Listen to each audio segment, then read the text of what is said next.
Hey, how's it going, everybody? Welcome back to the channel. Just wanted to kind of show you what I got going on today. I'll be running one of our skids, 257 here, with probably go and grab the dozer as well. Basically just doing a final grade, quote unquote. I have an open excavation next door, so I'm not going to be able to do kind of along this side here, because obviously I haven't poured anything, I haven't backfilled it, but I'll try and get some of this out, this cut out of here. Kind of my first task here is going to be getting this front yard kind of cleaned up. Basically all this 3-inch rock and kind of crap dirt. I'm gonna get a pile for our loader over there, who will come in and move it to our stockpile. We put this 3-inch down. You can probably see over here.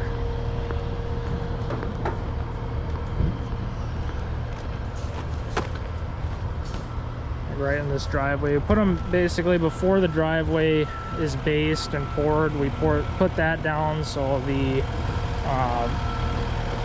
framing guys can have something to sit on if it rains, and get some better traction. So we put that down first, and then when we come in and cut the driveways and before we base them, we'll come in and cut the driveways, and we'll put this base down for the asphalt guys to come and pave. But during our rough grading process, we'll take this 3-inch out, stage it for our loader, who will then bring it to the stockpile. So I'll be basically cleaning up this front yard here, because it's kind of a disaster. The walls and contractors making a mess. And as far as after that, I'm just gonna work my way kind of around the house. We stay 6 to 8 inches down from siding, all the way around, so obviously this will need quite a bit of fill. I'll show you guys here. We have a app we use, Builder Trend, for our company, that gives us kind of a digital plan of the house. So this is the house I'm working with. Obviously, so this is the left side over here. This is the right side of the house where I'm standing. There's 2 high points that we have to hit. There's also some contour lines that we don't necessarily have to hit, but we try and get them close. Basically have to have a minimum of 2% pitch on everything. Just a second here.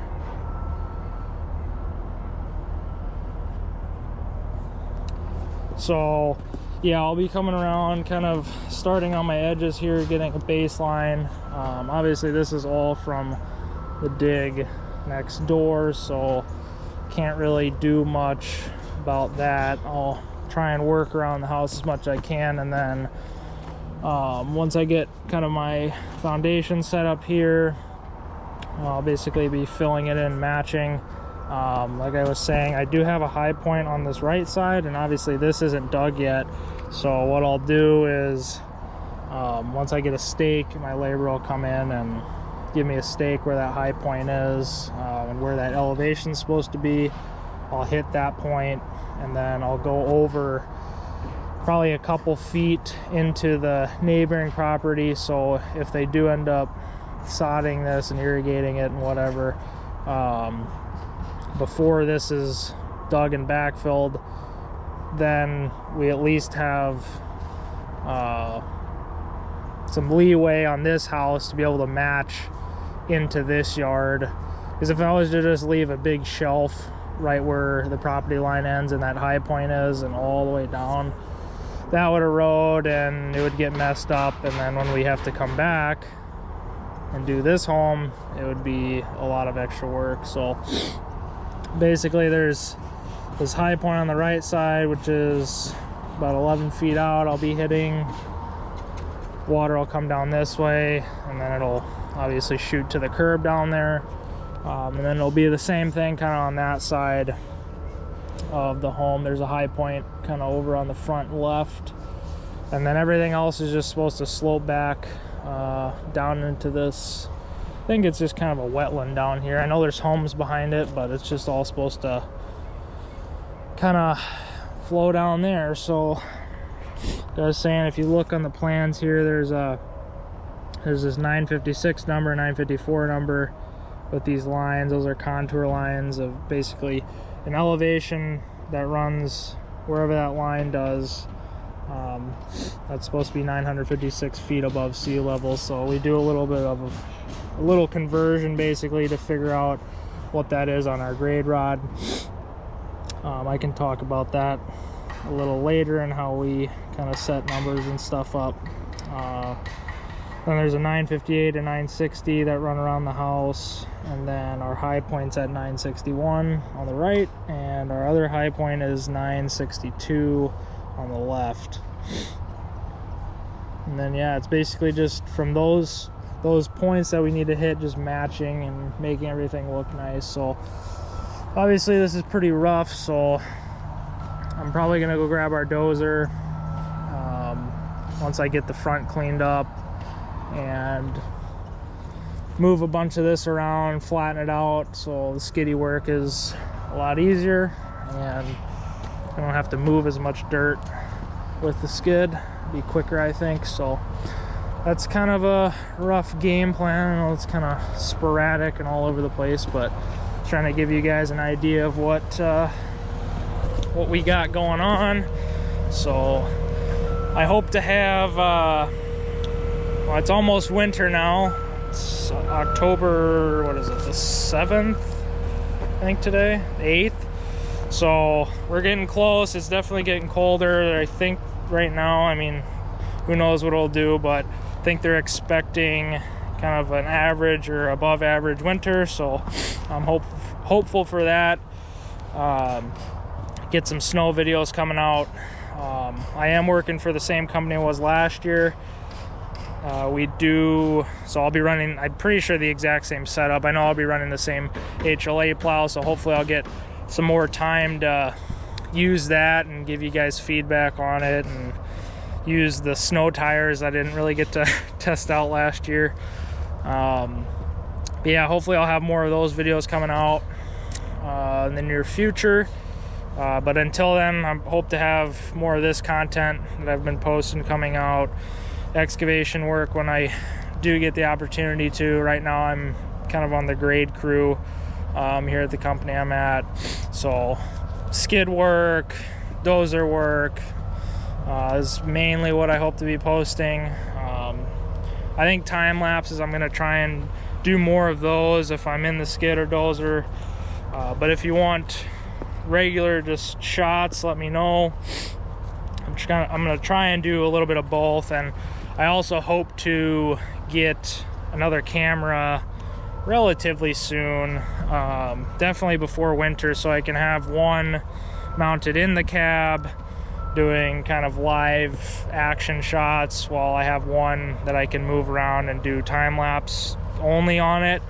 And I hope to, like, my plan anyways is to have one video come out where I either merge the time lapse in and have it with the regular video, or I just strictly have a time lapse video. I know some people like that more than just watching, you know, normal speed operations. Or I just have one video strictly normal speed and one video of time lapse is kind of my plan with that. But regardless, I'll have an easier time kind of shooting and giving you guys different shots, because I know it's pretty difficult during a storm to constantly get out and change angles and speeds that I'm shooting at. So yeah, that's what we got going on. So I'll get you set up here and kind of get a shot of the front yard time lapse, kind of cleaning that up, and then probably move to the side or something here. And once I get the dozer over here, I'll get video of that. So yeah, I hope you guys enjoy. Let me know what you like, don't like, want to see. And yeah, I'll catch you on the next one.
So just wanted to give you guys kind of an after shot and walk through. This is kind of what we got going on. It's turned out to kind of be a rough grade. We're basically in like the last fall push is what they call it. Developers trying to get as much done as they can before winter sets, so before we get a frost, because when it freezes here we're pretty much unable to work. Ground will be too hard, so we're kind of, this home really wasn't ready for a final quite yet, but that was on our schedule to try and just kind of do as much as you can. Kind of turned out, I would say, more as a rough grade because we need this dirt out of here, and I didn't really do anything on that side. Yeah, I got as close as I could. Basically, these two stakes here in the back, this one and this one, are called 10 foot, so 10 feet out from the home. It needs to be 1 foot down from basically the top, the highest wall in the back, which is about 1.5 inches above siding. Right inside there's a lip. If it was a different style of home, like a walkout, it'd be the same thing. It would just be that lowest, the highest back wall that's like closest to the ground.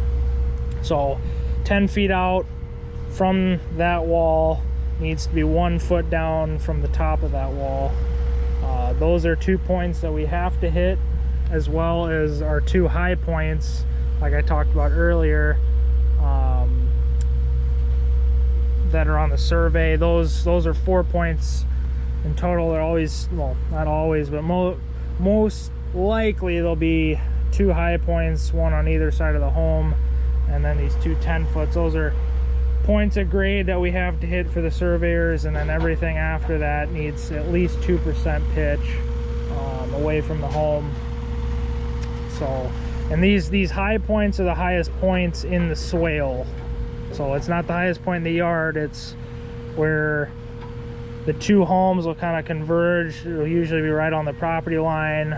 That'll be the highest point in that swale, and then from that point the water is supposed to go forward, in this case to the curb, and then down the back here just to this kind of wetlands area. This has a ton of pitch, so we don't really have to worry about that. We'll still check it when we come back to final grade it, but you basically can just eyeball it for right now, and it'll be good. Going forward is 2% exactly to the curb. Our property line's basically right on the outside of this telephone communication box, and so from this point right here where we marked, and right there down to the curb is exactly 2% pitch. So that one definitely will shoot out. This one, like I said, it bombs, so we'll still check it, but it's, you can tell that one is doesn't have to be as precise. So yeah, 6 to 8 inches down around the house. That's kind of your benchmark, at least for our company. And then these 2 points always be in the back, or 10 foots, and then from there, if there's contour lines, which there was on the plans, you can try and hit them. They're not required. Sometimes the surveyors that make them or make them unrealistic. Some, there's huge drop-offs or something. We try and make the yard as usable as possible. As long as it has 2% pitch, like I said, that's all that really matters. You could hit the contours and probably make yourself more work, but we try and keep it as nice looking as possible and as flat as possible to give these people the biggest and usable backyard they can have. And then on this side, all it really was able to do was kind of touch up along the house and get up to this corner. I didn't want to go over there because the concrete guys are setting their forms and I don't want anything falling on them. So yeah, I used a little bit of this pile up, used a little bit of that pile black. And the property goes way past there, so not much I can do. This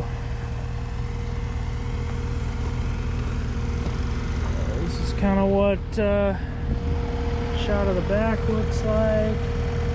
It's pretty good, I would say. And then here's a shot of the side. It kind of has need to shape it a little bit more, but 6 to 8 down, and then it kind of will just naturally taper to this property edge. And then also, if you saw on the time lapse, you probably saw me cutting right in here. So when the water comes down this side of the house, you also need to have 2% pitch from this corner going away. I mean, it's all going to flow this way, but they require it. They just don't want it to somehow wrap itself this way and sit near the foundation. So I was just cutting this down to make sure we had pitch away from the home there. And then walk up front here. This is kind of what the front yard turned out to be.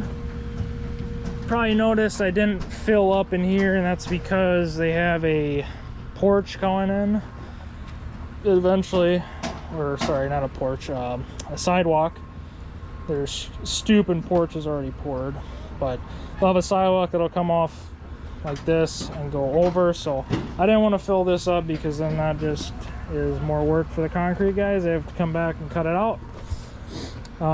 And I also need that to be put in to basically match kind of the top of the sidewalk, to kind of match and figure out what I need to do coming this way.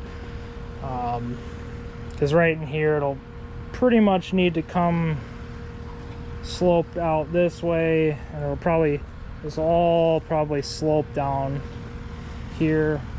So I won't have, I have to be 6 to 8 down here, but I also want to cover up that bottom of that concrete pour. And if I do that, I'll be too high here. So if I cover it up, angle it down this way to kind of slope down there is my plan. So yeah, I didn't do anything with that side, like I said, because wasn't really a point. I could have got the rest of that out of there, but we'll just save that for when they do the backfill, or when we come back to properly final grade this. I just didn't want to risk anything falling on those guys. It's not worth it. So yeah, that's kind of what it turned out. Hope you guys enjoyed the video. Like I said, let me know what you want to see more of video wise. I'll try my best. I mean, I'm kind of limited to what I can do with equipment and stuff, but different angles and stuff. If you like something better, if you don't like something, let me know. I'm gonna try and have these coming out more consistently. I do want to do some like training videos, kind of like I was talking about earlier with the high points and plans and stuff, just to I wanted to work with the company a little bit, so if new hires and stuff will ever watch these, they can have a reference, and also make it easier for you guys watching if you don't already know kind of about terminology and how to set stuff up and why kind of we're doing things. That's my goal with that. Short little educational videos I think would be cool. But yeah, hopefully we'll have some snow coming here soon, and yeah, like I said, thanks for watching, thanks for the support, and I'll catch you on the next one.